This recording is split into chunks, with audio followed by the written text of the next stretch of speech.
Olá pessoal, seja bem-vindo ao nosso canal e hoje a gente vai estar conversando um pouco sobre planejamento de estoque, planejamento de compras.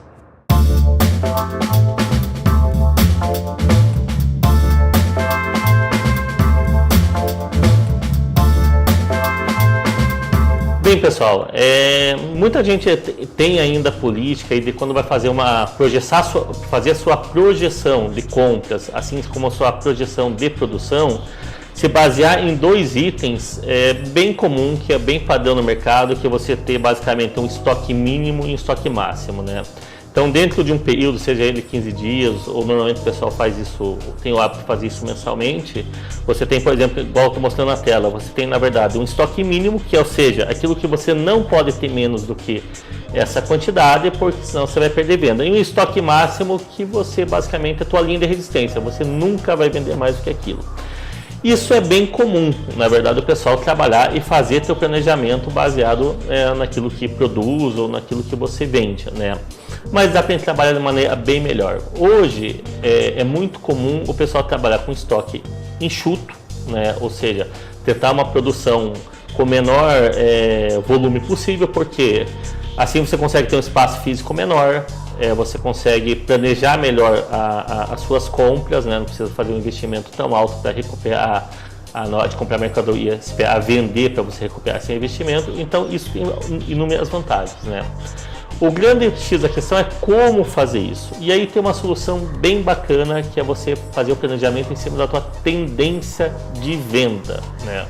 O que eu quero dizer basicamente com a parte de tendência de venda? É você sabendo uma projeção do que você vai consumir, você trabalhar com períodos mais curtos. Por exemplo, uma empresa de alimentos que produz uma tonelada de um determinado produto, que vai ser consumido no mês uma tonelada, mas não necessariamente ela vai fazer 250 quilos, vai ser comercializado semanalmente. Então ela pode ter um período sazonal em relação a essa produção ou em relação a essa venda.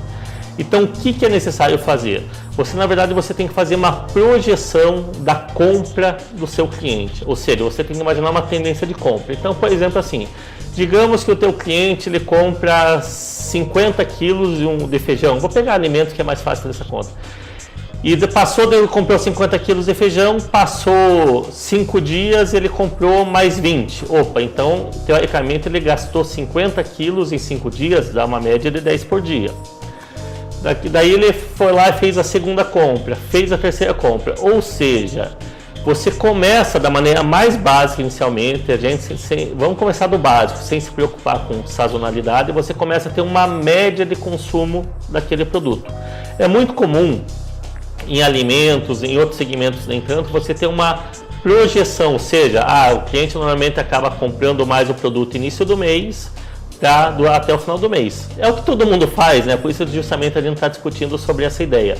Mas qual que é o X da questão? Você ter uma tendência de compra daquele cliente, né? E a partir disso ao invés de você produzir 1.000 quilos de feijão no início do mês, e isso vai estar lotando o teu estoque, você utilizar, na verdade, a tendência de compra dos teus clientes e diluir essa produção no decorrer do mês.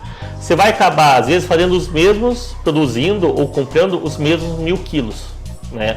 Só que isso vai ser dividido de acordo com uma sazonalidade e de acordo com a tendência de compra do seu cliente, né?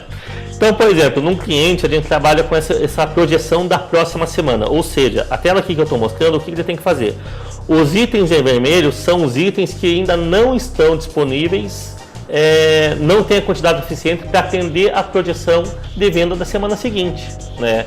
Então, no caso deles, qual foi a solução que a gente adotou? A gente trabalha com uma projeção semanal. Essa semana eles têm que comprar e produzir o que na verdade vai ser vendido, teoricamente, na semana que vem, né? Com essa estratégia, conseguiu duas coisas muito bacanas. Primeiramente, resolver um problema de espaço físico, né? Porque acontecia eles produziam antigamente uma quantidade muito grande, no caso aqui eles são uma empresa de alimentos, eles produziam uma quantidade muito grande, não tinha espaço físico para armazenar, tinha que às vezes produzir outros produtos e tinha esse problema de espaço.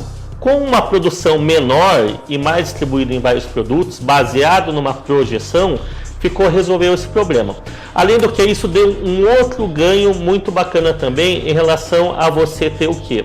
Se você sabe a projeção do possível, uma tendência de compra do cliente, você pode tomar a iniciativa de você antecipar, né? Antecipar esse contrato, ou seja, eu passo a ter uma ideia que o meu cliente ele vai precisar de um determinado produto. Então, antes que ele comece a fazer a cotação, eu já posso começar a antecipar e ligar. Ou seja, fazer uma venda mais ativa e ligar. Oi, tudo bom? Olha, será que você está precisando do produto X? Por quê? Teoricamente está na tendência de compra ele comprar aquele produto, né? Então isso não ajuda, a parte que você trabalha com tendência de compra, ajuda não só você organizar suas compras, ou se você produz a tua produção, como pro lado comercial também te dá um grande auxílio de você fazer uma venda mais ativa, ou seja, você antecipar a tendência de compra do cliente de forma que evite que ele faça a cotação em outras empresas, ou seja, você vai tomar iniciativa, você vai sair na frente. E isso melhora o quê? Melhora a tua taxa de conversão, porque se você planejando muito bem isso, você acaba não correndo risco de às vezes o cliente ligar e você não ter o produto. Né? Porque às vezes acontece o quê? Você produz muito de um produto, não tem espaço físico para comprar alocar outro produto, ou produzir ou comprar, e isso às vezes acaba entrando em conflito com a necessidade do comercial. É bem comum isso em distribuidoras, é bem comum acontecer esse tipo de problema.